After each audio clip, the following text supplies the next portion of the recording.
Meu querido, minha querida, agora vamos falar sobre tensões médias. Vocês vão ver que nem sempre força sobre área é a melhor forma de calcular as tensões. Quando isso vale, quando isso não vale, quando eu posso fazer isso, quando eu não posso fazer isso. Por isso a gente começa o estudo com as tensões médias. Primeiro, tensão normal média. A tensão normal média, na prática, gente, ela supõe que há uma distribuição uniforme de tensão ao longo de toda a seção transversal.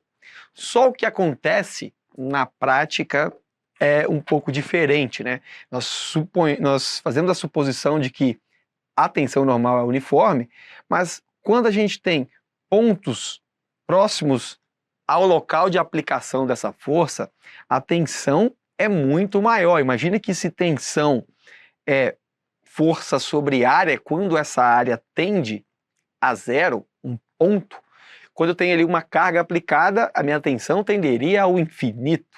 E isso não é verdade. É claro que nos pontos de aplicação da força, nós temos, sim, uma tensão maior do que a tensão normal média, mas para fins de análise estrutural, de resistência dos materiais, essa tensão, quanto mais eu me afasto do local de aplicação da força, eu tenho uma distribuição maior e mais homogênea das tensões. Então eu tenho ali uma tensão adotada como tensão média e que representa bem, quando eu falo de tensões normais, a tensão que atua nos pontos mais distantes. Esse princípio que me leva a fazer essa afirmação é o famoso princípio de Saint-Venant, que ele fala exatamente isso, que nos pontos mais distantes dos locais de aplicação da força, nós podemos considerar ali uma tensão média para os elementos nos seus diversos pontos. Daí surge a expressão força sobre área, uma boa representação da tensão média,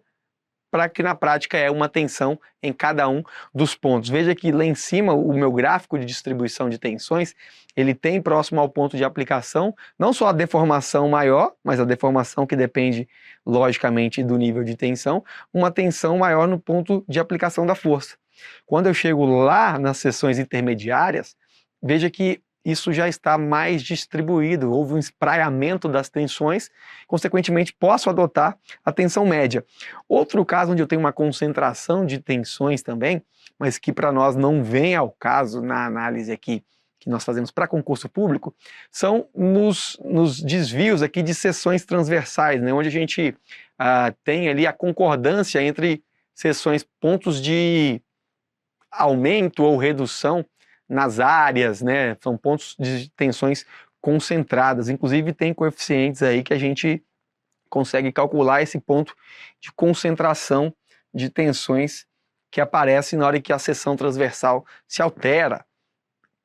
Embora nós tenhamos isso, é bom e é uma aproximação razoável falar de tensão média quando eu tenho força axial, simplesmente pela divisão entre a força e a área de aplicação, a força axial centrada, né, considerada centrada, e a área de aplicação. Esse valor médio representa o valor médio da tensão sobre a seção transversal num todo, e não a tensão num ponto específico. Como eu disse, mas é uma boa aproximação para a tensão em cada um dos pontos.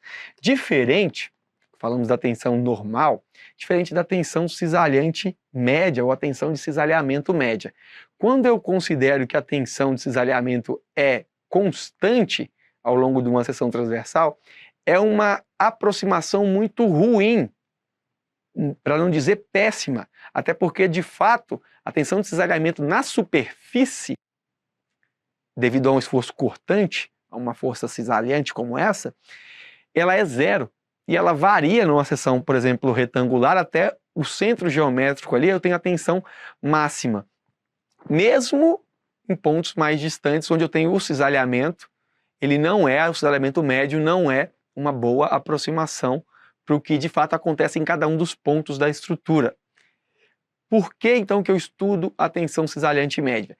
Porque você vai ver que em alguns casos, parafusos, ribetes, prego, essa tensão cisalhante ela pode ser utilizada com uma certa tranquilidade, ela pode ser aplicada. Mas nos elementos estruturais, não se faz tensão de cisalhamento média para o dimensionamento, ou a maioria das vezes não se utiliza, porque a aproximação é muito ruim, varia-se bastante aqui, ó. Não pode ser considerado uniforme, a tensão varia de 0 até a tensão máxima, e quando você vê o gráfico de distribuição de tensão na seção transversal, dá uma olhada. Este seria o gráfico de distribuição da tensão de cisalhamento nesse perfil I. Olha que na superfície superior e inferior, eu tenho tensão de cisalhamento nulo. Chego próximo da alma, na conexão ali entre a mesa e a alma, nós temos já a tensão um pouco maior. Quando eu parto para a parte central aqui da minha viga, do meu perfil, a tensão de cisalhamento ela evolui significativamente até o seu ponto máximo no ponto central, aqui no meio da seção transversal. Ora, isso aqui, para eu considerar uma tensão de cisalhamento média, é muito diferente de eu fazer o cálculo da tensão de cisalhamento em cada um desses pontos, até porque se eu represento uma reta média aqui, digamos, passando exatamente por aqui como se fosse uma tensão média, eu estaria supervalorizando a tensão nesses pontos e subestimando a tensão no ponto central. Por essa grande variabilidade, não é usual, não é comum considerarem perfis, vigas, pilares, elementos que estão submetidos aí à força cortante, não é comum fazer o dimensionamento com tensões cisalhantes médias, diferente da tensão normal média, que é uma boa aproximação para todos os casos. Inclusive, na seção mais utilizada por engenheiros e principalmente também nos concursos públicos, que é a seção retangular, você consegue perceber que a distribuição de tensões de cisalhamento no ponto máximo vale cerca de 50% a mais do que a tensão de cisalhamento média. Então imagine dimensionar para o cisalhamento médio, quando na verdade a máxima é este valor acrescido de 50%, ou seja, é 1,5 da tensão média. Dá uma diferença muito grande. Olha aqui a distribuição de tensão. Na superfície superior e inferior, a tensão de cisalhamento é nula devido a essa força cortante, e no ponto central vale 3/2 do cortante sobre área, então vale 3/2 da tensão, que seria força sobre área, tensão média. 1,5 da tensão média, 50% maior. Nunca vou utilizar isso então, Guilherme? Posso desconsiderar calcular a tensão de cisalhamento por essa equação? Não, você pode utilizar. Onde? Quando? Conectores. Os conectores, pinos, parafusos, ribetes são peças submetidas ao cisalhamento, mas que têm uma área muito pequena e que há uma aproximação razoável, calcular força sobre área para cisalhamento de conectores e de pinos, como a gente vê neste desenho. A única observação é que eu tenho que analisar, quando eu falo de força sobre área na tensão de cisalhamento, quantas faces estão sendo cisalhadas, quantas seções transversais de área tal que estão sendo cisalhadas. Quando eu tenho o famoso cisalhamento simples, é basicamente uma seção de corte, ou seja, tem uma área que está sofrendo cisalhamento. Portanto, força sobre área, excelente, uma boa aproximação para esses casos. Mas quando o cisalhamento é duplo, eu tenho que entender o seguinte, aquela mesma força, ela agora tem que cisalhar duas áreas, então é força sobre duas áreas. Ou, posso entender de outro jeito, aquela força agora ela vai metade para cada lado, então é força sobre 2 dividido pela área da seção transversal.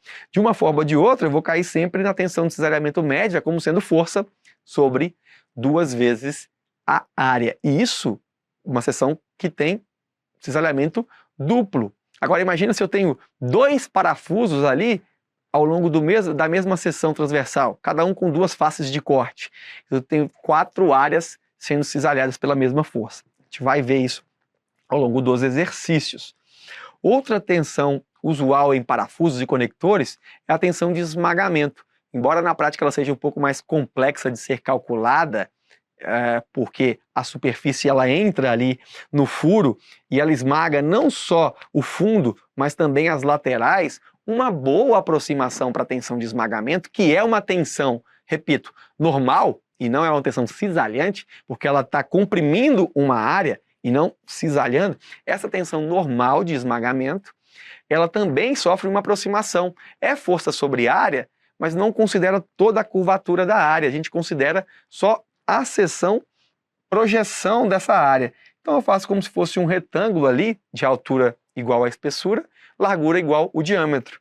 Eu desconsidero esse envelopamento, esse abraçamento que eu tenho em relação ao meu parafuso, ao meu ribite.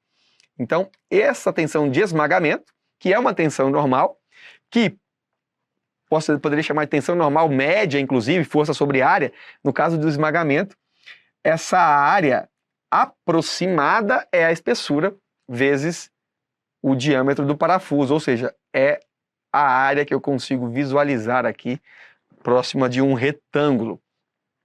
Boa aproximação também para parafusos, pinos e ribites. Então, lembrando que a gente tem, para esse tipo de coisa, parafusos, pinos, ribites ou semelhantes, tensão de cisalhamento média pode ser utilizada e a tensão de esmagamento pode ser aproximada com força sobre área, onde a área é a altura vezes a largura do furo, beleza?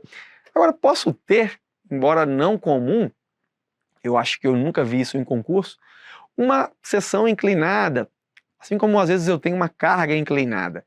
Nesses casos onde eu tenho uma tensão em corte oblíquo, a minha força tem que ser decomposta.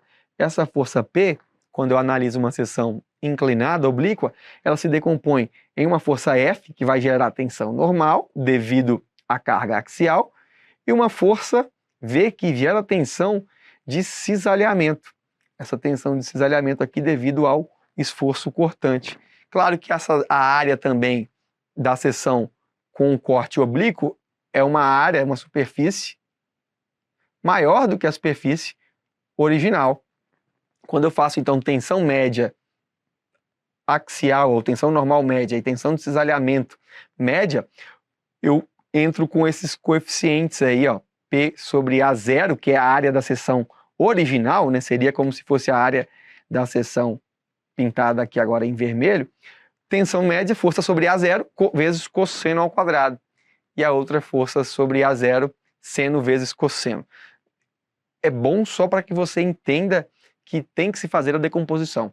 O seno e o cosseno vai depender da forma que a força for aplicada. Então, às vezes é seno, às vezes é cosseno. Só para entender, caso caia alguma coisa desse tipo, é importante saber que a força ela é decomposta em componentes que geram tensão normal e em componentes que geram tensão de cisalhamento. Vamos agora resolver alguns exercícios.